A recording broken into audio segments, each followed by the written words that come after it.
are we, folks?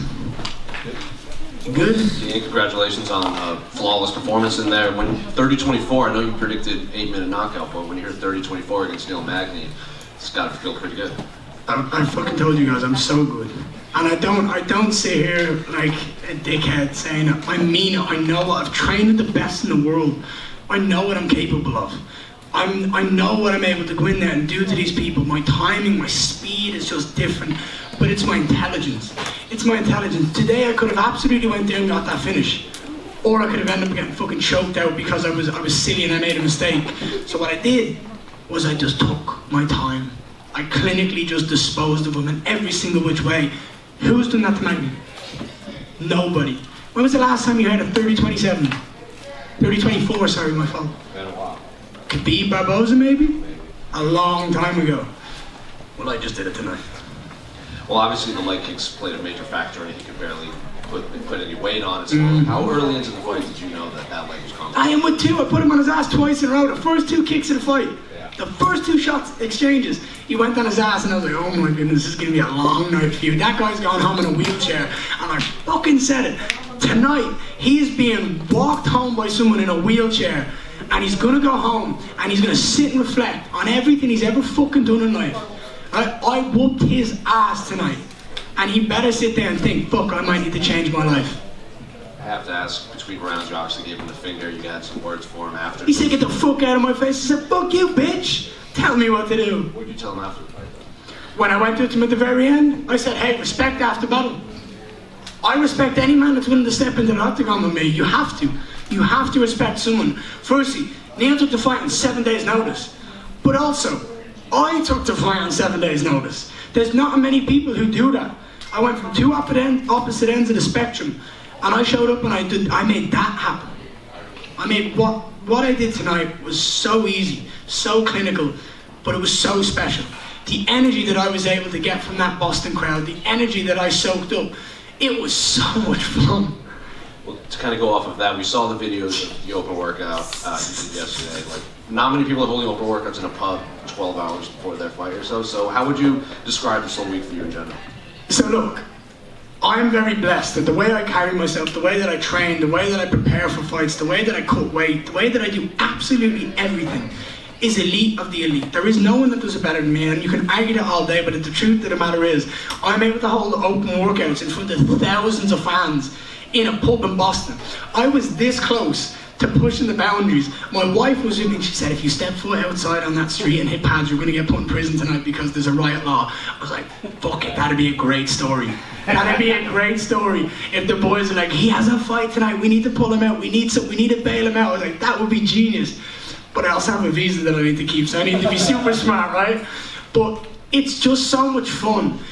Israel Adesanya said recently on his 292 preview, he said, I don't know how to explain it, I don't know what it is, but he's got that Goku energy. Or he's got that Goku spirit. And I wanted to look up exactly what it meant to all the anime fans. And it said that the Goku spirit means that he channels energy from all living things and puts it back out there in the world. And I just did it. I channeled all that energy from the pub last night. I channeled all that energy from that walkout tonight. And I just gave back to the people. I just put on a performance that people remember for the rest of their lives. And obviously you called out Wonder Boy for later on in the year, so how confident are you? Like, he said your name when he was on the MMA Hour. He goes, I have no problem fighting the Ian Garrys of the world. So how confident do you think that you'll get that fight? I love Wonder Boy. I love him. He's an amazing person. He's an amazing human. And he's one of the best we've ever seen in the striking department, in UFC history, in the world. 57-0 in kickboxing. Every single time I watch him fight, I get pissed when I see someone shoot a double leg on him. I'm not going to do that. For sure, we might end up in grappling positions. If he gets too close or I get too close, it's an MMA fight at the end of the day. I'm not saying I'm going to just literally stand like this one, but I want to prove to the world that I am the best striker in the division. I'm one of the best strikers of all time. And to do that, you have to go out and beat people of that caliber. And Wonder Boy is that guy. So for me to go out there and to beat Wonder Boy, to finish him, to get a decision win, whatever the win is, to have my hand raised against that man absolutely means that I am the new generation of strikers in the UFC, and it is unarguable that I'm the best striker in the division. And last one for me, kind of going off of that, when Israel fought Anderson Silva, he said there were moments when he fought where he's like, oh, I've seen this on television a million times. And it was kind of surreal seeing it coming at him. Do you think you would have those moments against Wonderboy?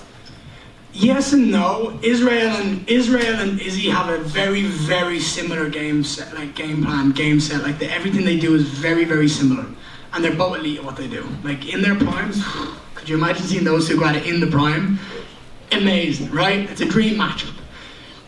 Wonderboy is a very different striker. He's a very different tactician. Tactician. What the problem is with Wonderboy is many people don't know how to solve the Rubik's Cube. He's a challenge. He's difficult. I believe I have all the keys and all the skill to go out there and find that victory, and prove that like speed, patience, and intelligence is what can go out there and get that win. And I would love to compete against Wonderboy. It would be amazing. And I'd fucking train with him against Wonderboy, for Wonderboy. Because we're that type of guys. Like, I'd love to do it. So, yeah, he's a very taekwondo style, and I don't have that style. I'm very much like boxing and kickboxing. I mean, I only started kicking like 4 years ago, and I'm the best at it. So I'm looking forward to that challenge. 5 rounds? Oh, I want 5 rounds. The fans deserve, again, giving back to the people. The fans deserve 5 rounds, and if he can last that long, it's better for the people. Ian, do you feel like the fight with Wonderboy would be like a title eliminator? You're somebody that's kind of been calling his shots, right? Like, so what would that fight mean, or would you still need one more for championship? No, I'm not going. No, 4 more. Okay. 4 more. I'm not rushing. I'm 25 years of age. I don't need to rush. I need to develop my skill set to be the best I possibly can be, because when I hold that belt, there's nobody taking that belt off me. I'm retiring as the champion. I'm retiring as one of the greatest of all time, and nobody's going to come close to me. I want to beat Wonderboy. I want to have that title as the greatest striker in welterweight history. That's what I want, and I need to beat Wonderboy to do that. But then there's a lot of grapplers in the division. I'm going back to Brazil. I'm going to jump on a plane soon. I'm going to go back to Brazil, and I'm going to absolutely hound jiu-jitsu out of it. I'm going to work on my wrestling, and I'm promising you now, when those guys shoot, when those guys feel the speed and the kicks that I have and the power that I have in my hands and just the understanding of striking, when they shoot, they're just going to go, fuck, he's just as good on the ground. And tonight I showed that. Tonight I showed how good I was in the clinch. I took my time against Magny. He's awkward. Didn't put me anywhere near the ground. I took him down. And at the end, the last thing I wanted to do against Magny was get swept or take an elbow or anything like that, because I'm far too pretty to leave a fight with a cut or blood or anything like that. I just had a 15-minute fight. You guys have seen me 6 times now. Have I ever left that octagon with a mark? No. I'm never gonna. And was beating Magny, did you feel sort of next... Magny's a scumbag. And I'm glad I fucking went down and gave him a hiding.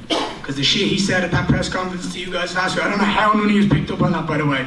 The first second I heard it, I was like, what did he just say? I paused, I was like, sorry. I must have misunderstood that. I watched it again and I was like, oh my God.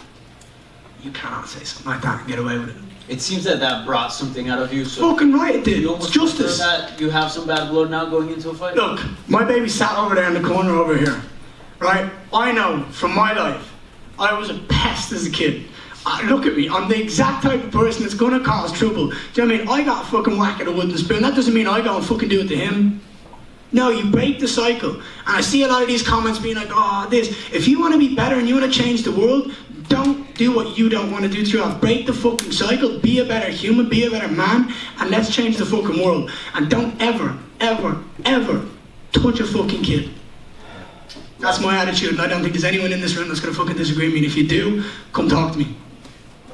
Lastly for me, you said entering this event, you're the biggest star, but now that we saw the fight, we saw the reception, just wondering, at welterweight, 170 pounds, do you feel like you're the biggest star, the biggest name right now? If I'm not right now, I will be. If I'm not right now, when I smack Kobe Covington around in a couple of fights, I will be. If I'm not right now, when I beat Wonderboy, I will be. If I'm not right now, when I have that belt around my waist, I definitely will be. You're right. Sorry, pal, how are you? No, see? Good to see you. Yeah. Here, look at this. Look at that. Very good. I'm wearing the blue for You Dublin. look, bro, I told you. Baby blue for Dublin. My wife's got the dark blue, we've got the blue and navy. I'm representing the Dubs. The Dubs sent that down, won the Sam. I've got two friends of mine. Congrats, Sean and Brian. Look, I'm a Dub at heart. I went out there today and I showed Boston, I showed the world that my roots are so deeply fucking rooted in Irish history and Irish culture that I put a suit on to make sure that everybody knew that I'm still representing the Dubs. Unbelievable, and the performance was incredible. You call out Stephen, I mean, I'd imagine you want that pretty soon. Is there a chance though, like if they said we could get you in Dublin at the start of next year, would you hold off and wait until then? Because it seems like that's kind of the direction you wanted to go your whole time in the UFC. No, I'm not holding off. No way. My foot's firmly down on that fucking pedal and I'm not stopping anytime soon. I believe that I can be Wonder Boy in December, whenever they want to do it, wherever they believe is best, because at the end of the day, it's not my job to say where. They do that. That's what they're here for. They said they've got the Irish guy blueprint. Right, let's see it. But they absolutely have to bring me back to Dublin and Ireland. I've said it for years. I'm the guy that's going to bring them back. I'm going to relight that fucking flame in Ireland, in Irish MMA. I'm going to bring back that chaotic energy that we have. I'm going to have fans traveling the fucking world, jumping on cars, setting fucking fires, drinking the world away. I'm going to cause, look, the Irish fans are the best in the world. And we need to relight that flame. And I'm the guy to do it. You mentioned wanting 3 or 4 fights. I mean, obviously, it sounds like Wonder Boy and Colby are 2 of those. Who are the other guys on the list before you head up to fighting for the title? Who would you want to see? It's a good question. Shavkat? I've trained with Shavkat. I'm telling you now, me and Shavkat would be a hell of a show if that happens one day. I know you won't fight as Gilbert. Gilbert's my boy. I was actually going to call him out for the crack tonight. I was going to be, I want to fight Gilbert Burns next. Fuck you. No, I was going to do it. I thought it'd be so funny, but I was like, no, I need to stick to business. I need to shoot my shot and get it. Is it too late, by the way, this last question for me, is it too late now for your mom to call you, or have you spoken to your family back at home? Oh, my phone's in airplane mode and it's not getting taken off airplane mode for about 4 weeks. I'm going to change my number tomorrow. I'm going to send a couple of people a text and I'll be like, hey, this is me, don't get my number to anybody. Yeah, I like to keep myself very private to everybody. I have a very, very close circle. I keep it tight because it matters to me. Ian, right here. How are you, sir? Good, how are you? How do you think I feel? I feel fucking amazing. Yeah. Top 10 in the world, baby. Yeah. You said you don't have a mark on you. How quick of a turnaround do you want? I think they'd want me to do MSG. And the truth is, that it makes sense, but tax. It's a lot of tax. And fuck that, let's avoid that if we can. Avoid it like the plague. Vegas is way better. So I love Vegas. I have so much of a connection with Vegas. I got married in Vegas. I had my first baby scan in Vegas. My son's middle name is Vegas. I love and adore it. So I'd love to go back to Vegas and put on a show. I mean, it's the biggest city in the world. The Irish crowd, you know.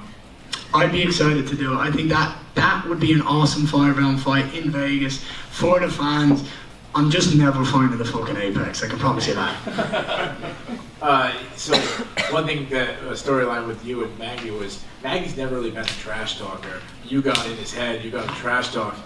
Now you're talking to Stephen Thompson. I mean, that's like a good Christian guy. Doesn't say bad word or anything. I mean, would you trash talk Stephen Thompson? I could try. I have so much respect for Stephen. This is the thing. You can try, but I believe there's levels to it, right? I fucking made Jeff Neal pull out by selling his mugshot, right? I beat him. He's done. Like I have won 2 fights in 1 fight camp here. And then Magny gave me gold. It's like someone handing you a gold band going, here, yeah, don't drop it. It's like, obviously not, I'm going to use this. You can't sit there and say something so fucking stupid on air, on live TV, and not get absolutely slated for it. Like, and that was my girl. Like, I didn't want him to have 1 word spoken at that press conference because he didn't deserve it. And also, did you see the emotion? Go back and watch the press conference when Dana was like, right, we're gonna wrap it up, and you look at Magny and he's fucking livid. You could see it in his body and his soul that he was pissed. I got in that man's head. I pissed him off. I made him stressed. I made him angry.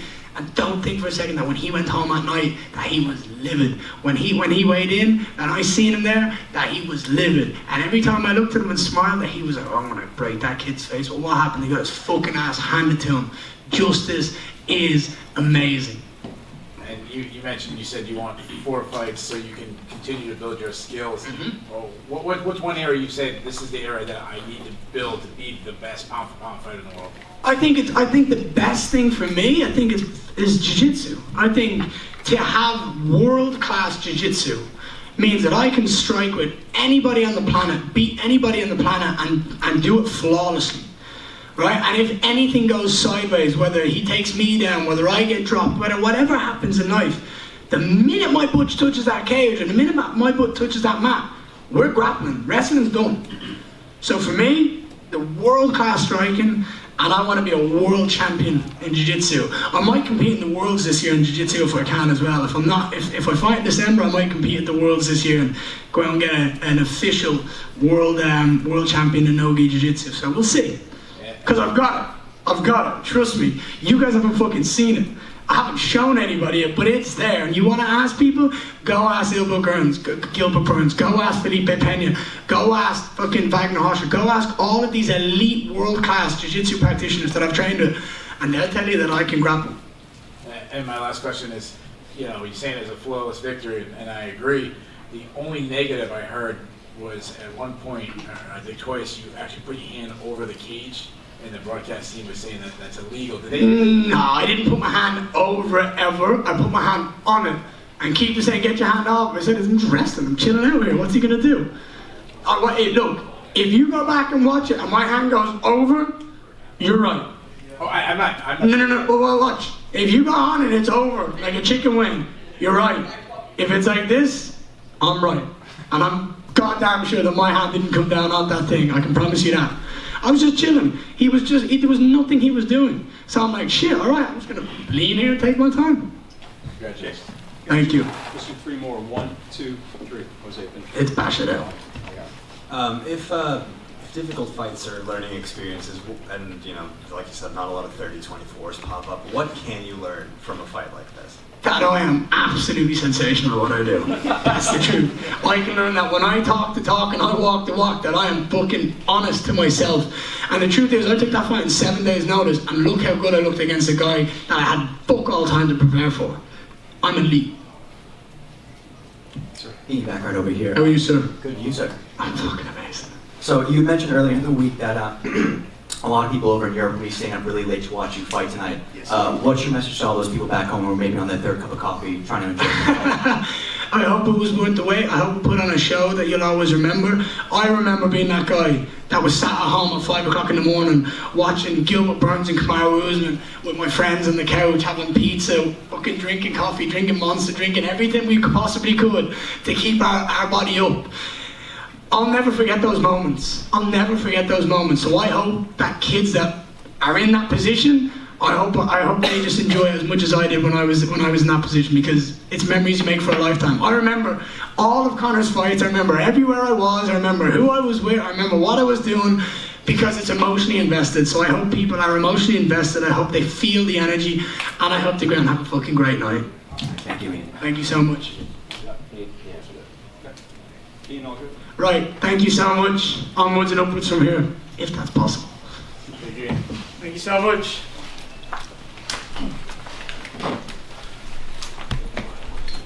Or they might have a fight night early